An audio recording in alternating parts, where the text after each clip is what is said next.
Dios te bendiga grandemente en esta semana y que la presencia y la paz del Señor esté contigo en todo momento. Vamos a continuar estudiando las lecciones de este trimestre en el crisol con Cristo. Y en esta semana nos corresponde estudiar la lección número 3, que lleva como título La jaula del pájaro. Es un título un poquito extraño, pero nos habla de aquellos momentos en los que parece que no encontramos una salida, momentos en los que posiblemente dudemos de si fue el Señor que nos guió hasta allí o si fueron nuestras propias decisiones.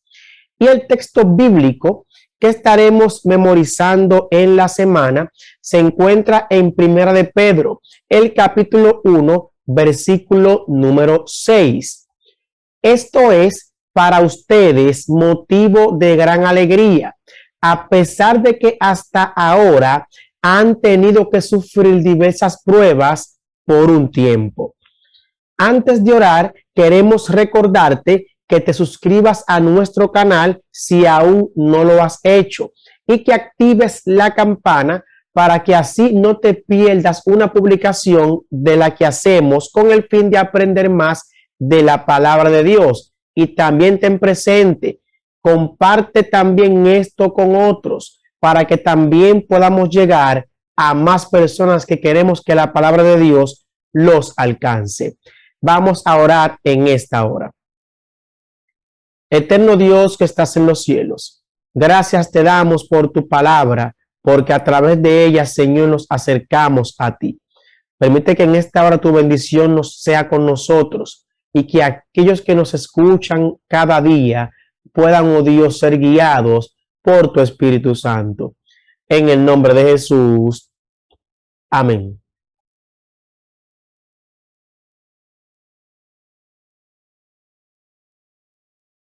Muy bien. El domingo 10 de julio estamos estudiando Hacia la Tierra Prometida por un callejón sin salida. Y de seguro, al escuchar este subtítulo del día domingo, ya ustedes saben qué estaremos estudiando. Si buscamos en la Biblia algún momento donde alguien fue guiado a un callejón sin salida, automáticamente nos llega a la mente Israel cuando estaba escapando de Egipto.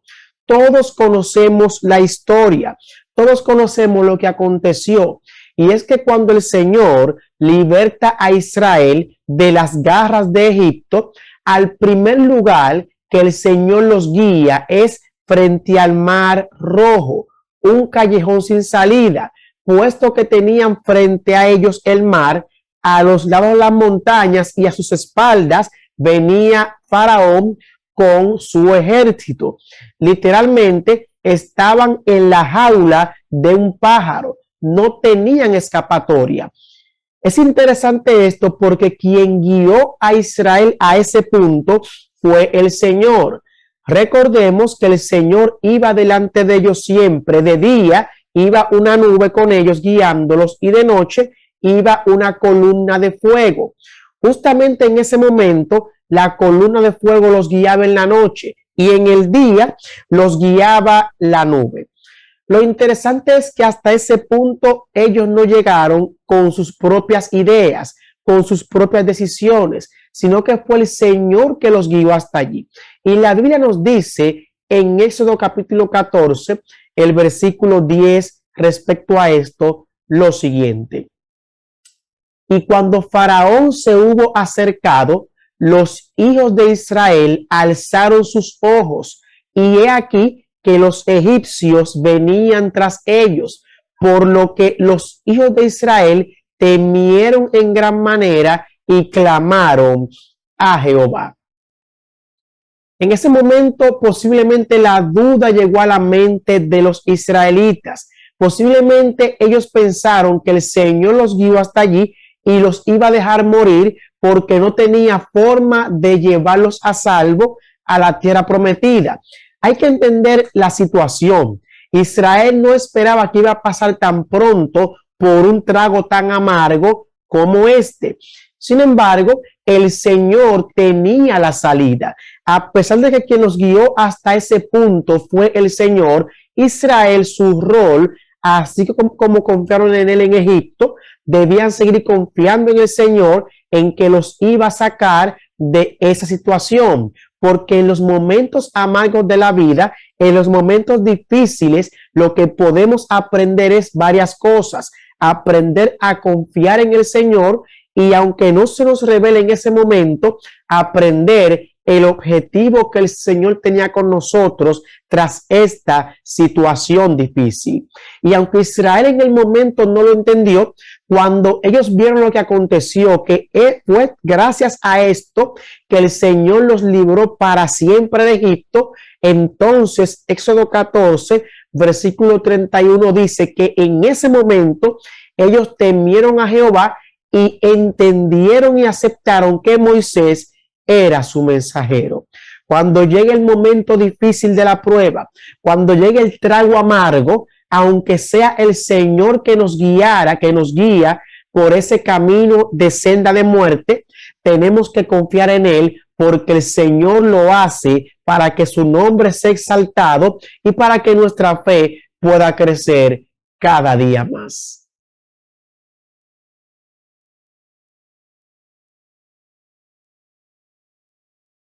El lunes 11 de julio estamos estudiando aguas amargas. Automáticamente escuchamos esta frase, aguas amargas. Sabemos que continuamos con la historia de Israel y nos situamos específicamente en el capítulo 17 del libro de Éxodo. Y es importante esto, puesto que inmediatamente Israel sale del problema del faraón, entonces se topan en el desierto con un problema crítico. Muchas veces esperamos recibir del Señor muchas cosas que nunca recibimos, pero lo que podemos estar es seguros de que recibiremos del Señor todo lo que realmente necesitamos. Y en el desierto hay tres cosas básicas que se necesitan. Se necesita refugio para el día y para la noche. Se necesita alimento y principalmente se necesita agua. Israel tenía refugio, Israel tenía alimentos, pero le faltó el agua en ese momento. Inmediatamente estos fueron ante Moisés y así lo dice el libro de Éxodo, el versículo 1 del capítulo 17. Toda la congregación de los hijos de Israel partió del desierto de Sin por sus jornadas, conforme al mandamiento de Jehová, y acamparon en Refidim, y no había agua para que el pueblo bebiese. Es interesante de que esta no fue la única vez que le aconteció esto al pueblo, sino que más hacia atrás, en el capítulo 15, fue la primera vez que Israel se topó con la necesidad de agua, que le faltaba el agua. Pero lo importante es, o lo sorprendente, que el Señor los guió hasta una fuente de agua en el capítulo 15. Y cuando bebieron, el agua estaba, como dice el título de hoy, amarga, por lo cual no podían beberla. Automáticamente fueron a reclamarle a Moisés y Moisés le pregunta al Señor, ¿qué hace el Señor? Manda a Moisés a echar un árbol que había cerca de allí en el río y éstas se tornaron dulces y pudieron beber del agua. Este acto debió aumentar más la fe de los israelitas y su confianza en el Señor.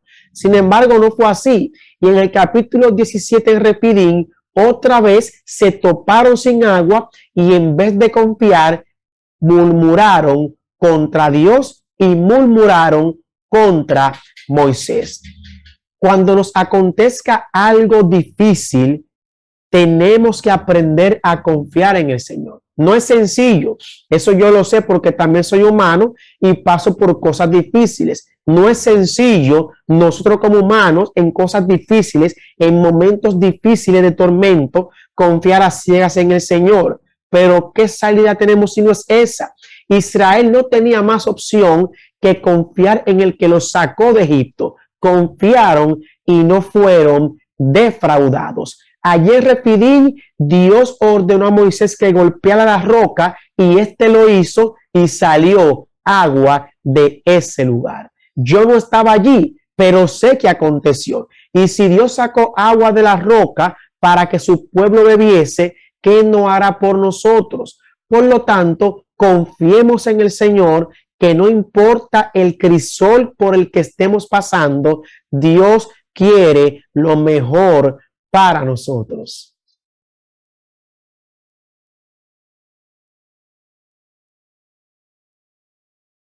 El martes 12 de julio tenemos el gran conflicto en el desierto. Aunque estamos estudiando a Israel y vemos aquí el desierto, no continuaremos con Israel, sino que nos trasladaremos un tiempo más hacia el futuro, y es al conflicto entre Cristo y Satanás en el desierto. Todos conocemos que Cristo fue bautizado por Juan en el Jordán, e inmediatamente este fue bautizado. La Biblia dice en el libro de Lucas capítulo 4 versículos 1 y 2 lo siguiente: Jesús, lleno del Espíritu Santo, volvió del Jordán y fue llevado por el Espíritu al desierto por 40 días y era tentado por el diablo. Vemos algo interesante aquí si vamos desde el principio hasta el fin. Dios sacó a Israel de Egipto y los guía hasta el Mar Rojo. ¿Con qué objetivo? Librarlos para siempre de los egipcios y mostrarles que Él estaba con ellos. Dios guía a Israel al desierto, a un lugar donde no había agua potable, y los guía allí para mostrarles que Él sería su proveedor en el desierto. Y ahora vemos cómo el Espíritu Santo guía a Cristo al desierto, no para que el diablo lo tentara, lo guió allí para su preparación para aquella cosa que él debía de afrontar. Y en ese momento, en su momento de debilidad, el diablo aprovechó para tentarlo.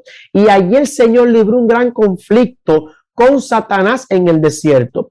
Cristo no se quejó con el Espíritu: ¿por qué me traiste aquí? Me están tentando. No, Cristo aceptó la situación y sabía que aunque estemos transitando guiados por el Señor, andaremos en valle de sombra de muerte. No estamos caminando por el cielo, estamos caminando en la tierra. No estamos caminando en calles de oro y mar de cristal. Estamos transitando en un mundo dominado por demonios. Por lo tanto, aunque el Señor nos guíe a un palacio en esta tierra, en ese palacio estará el demonio para tentarnos. Tenemos que tener eso presente, y Cristo sabía eso muy bien. Por eso no sucumbió ante las pruebas del enemigo. El enemigo le dijo que convierta la piedra en pan para que se alimente. Él no lo hizo. El enemigo le dijo que lo adorara y recibiría todos los reinos del mundo. Él no lo hizo. El enemigo le dijo: tírate de aquí, que Dios mandará ángeles que te protejan, que te sostengan. Él no lo hizo, porque aprendió a confiar y a depender de la palabra de Jehová, de la palabra de su Padre.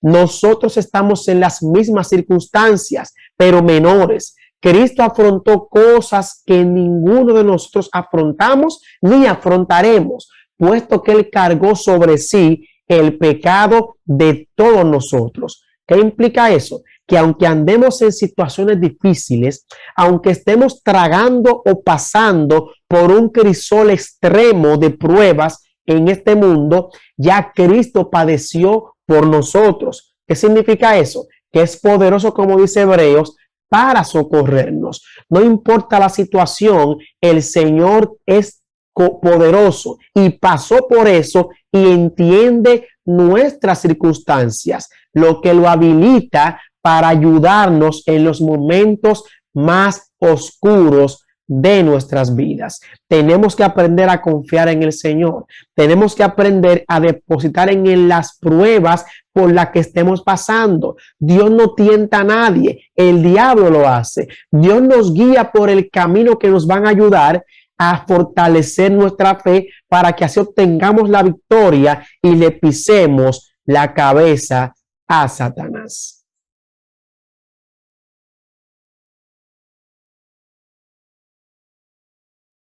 El miércoles 13 de julio tenemos un legado que perdura. Y es interesante esta lección que estaremos viendo en este día. Prestemos atención. Vamos a estar estudiando ahora un pasaje que se encuentra en la primera carta del apóstol Pedro, los versículos 6 en adelante.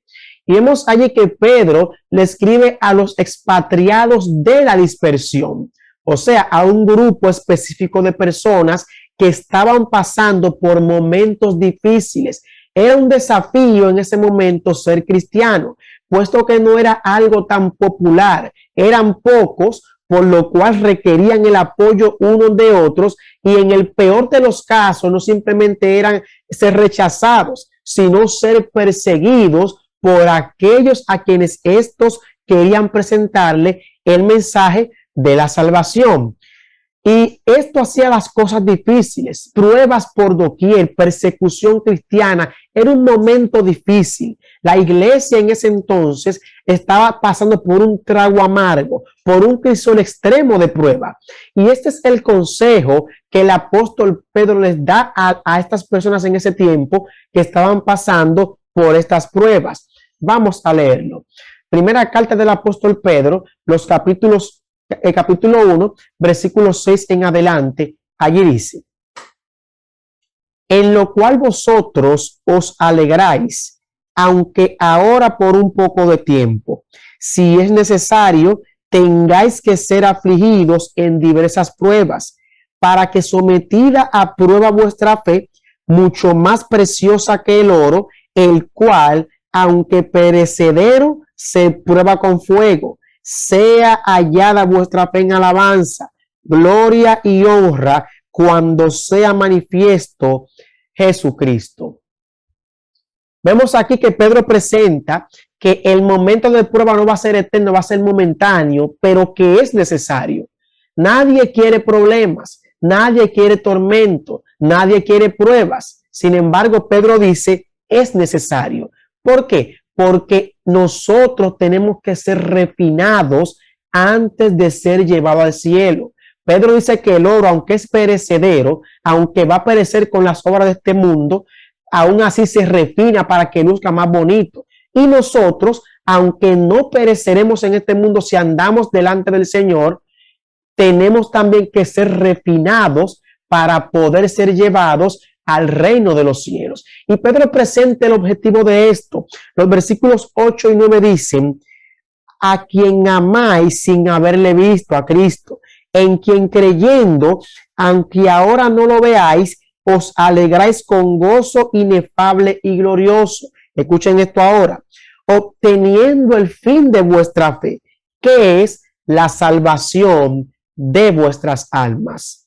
Este es el objetivo de las cosas. Yo en este mundo tengo defectos, yo en este mundo tengo inclinaciones pecaminosas y lamentablemente soy tentado, soy atraído por ellas, y el Señor necesita cortar eso de nosotros, y para eso nos fortalece a través de las dificultades que nos acontecen en este mundo. Ante una prueba, ante una situación difícil, podemos salir en uno de dos estados: o salir derrotados o salir victoriosos. Y Cristo quiere que salgamos victoriosos para que al fin se cumpla el objetivo de la fe, que es nuestra salvación.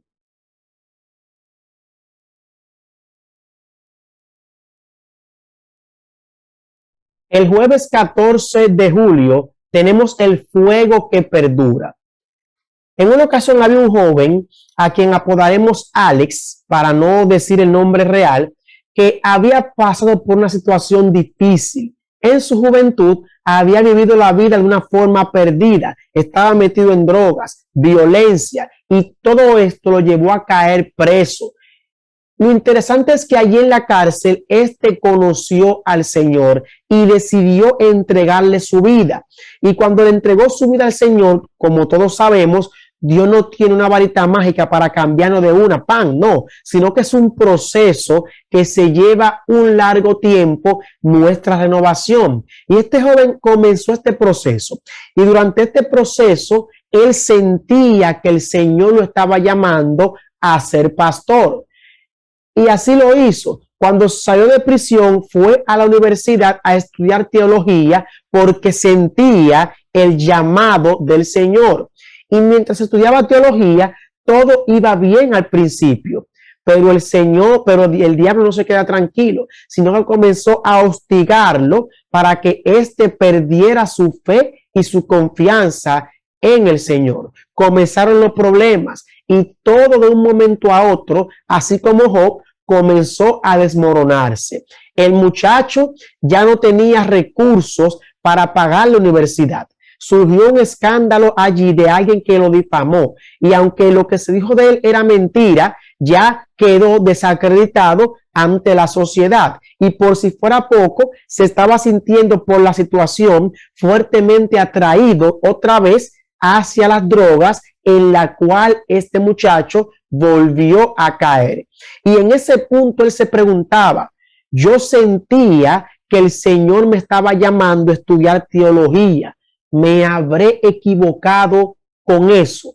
¿O se habrá equivocado el Señor con traerme hasta este punto? Como seres humanos, la duda siempre está allí. Podemos pensar que el Señor no nos está guiando por los caminos correctos. Podemos pensar si estamos haciendo lo correcto. Podemos pensar o poner en duda si es Dios quien nos está guiando. Lo importante es que tenemos que entender algo. No importa que sea Dios o no sea Dios que nos esté guiando. El fuego de la prueba tendremos que afrontarlo.